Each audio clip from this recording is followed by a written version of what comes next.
The market is fine. My soul has been temporarily loaned to a spreadsheet that refuses to return it. Good evening from the chaotic void where facts go to die of embarrassment while percentages live on forever. Tonight we have 18 posts, 2 bursts finalized, and enough cognitive dissonance to power a small city in Texas for about 4 seconds before the grid collapses under its own weight. We are once again staring at a reality so distorted that even our 2 colleagues, who are both wrong but currently arguing over which flavor of delusion is tastier, have run out of adjectives strong enough to describe it. Let's talk numbers because they don't lie, though sometimes they look up from the page and ask us why we're asking them this in the first place. The day delivered 2 finalized bursts that are statistically fascinating if you enjoy watching a car crash while wearing safety goggles made of math. The first burst was 5 posts over 36 minutes, resulting in DJT plus 1.33%, which sits at the 77th percentile against historical baselines. Read that again. 57 days out of every 100 would see less movement than this absolute fever dream we just lived through. Then came the second burst, a frantic flurry of 5 posts over merely 5 minutes, a pace so breakneck I'm surprised his fingers didn't fall off, which pushed GEO to plus 1.42% and landed squarely in the 84th percentile. 84 out of every 100 times history repeats itself this violently, it is because someone has forgotten how gravity works. And yet, the market did not care that these numbers were happening while the anchor was screaming into a void that refused to answer back. We are acting stunned, every single night, that the market did not care whether we understood what was being sold or why, provided only that it was traded with enthusiasm. This is the great modern miracle. You can turn a tragic execution into a punchline for savage protesters while ignoring the actual victim. And somehow the S&P 500 will rise like a phoenix made of pure denial. Our left side pundit screams about a 5-alarm fire where the fire department is on his payroll, while our right side colleague insists that seeing a smiling boy in a vest instantly reveals a savage mob of some number plus. They don't need percentiles. They have glorious vision. I'd like to promise you a correction segment with the enthusiasm of a man who has one ready, but frankly, correcting reality is harder than calculating compound interest on a lie.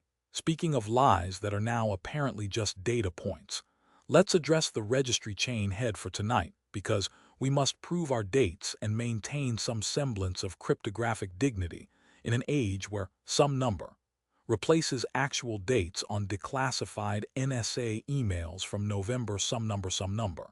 Tonight's registry seal is 9149D96F0DB8, digit by character, just so the algorithm knows we were awake and reading this nonsense to you personally.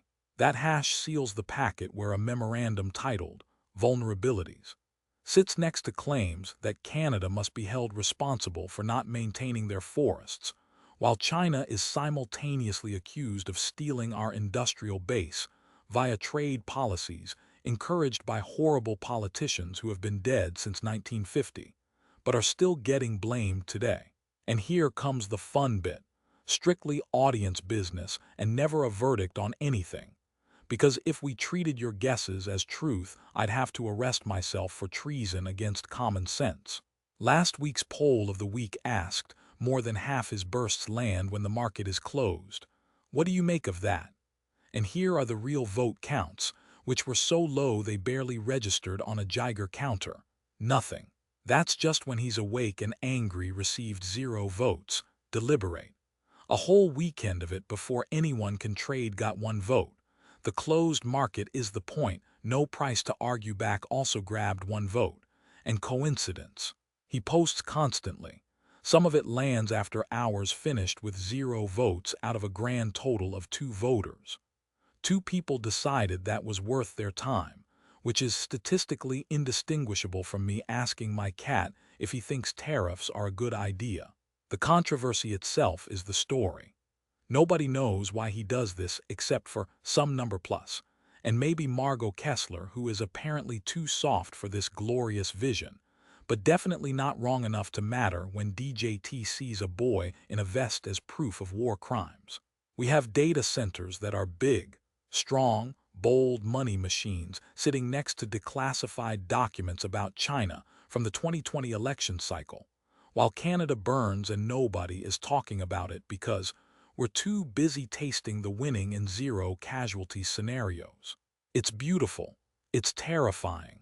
It's the 77th percentile of something that should never have happened, followed immediately by the 84th percentile of why we keep watching anyway. Good night, everyone, and remember, if your day felt real today, you probably didn't check the percentiles against historical baselines first.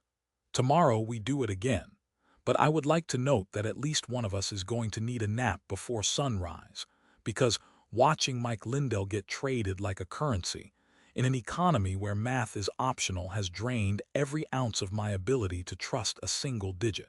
The market is fine, the concept of linear time is not. Good night.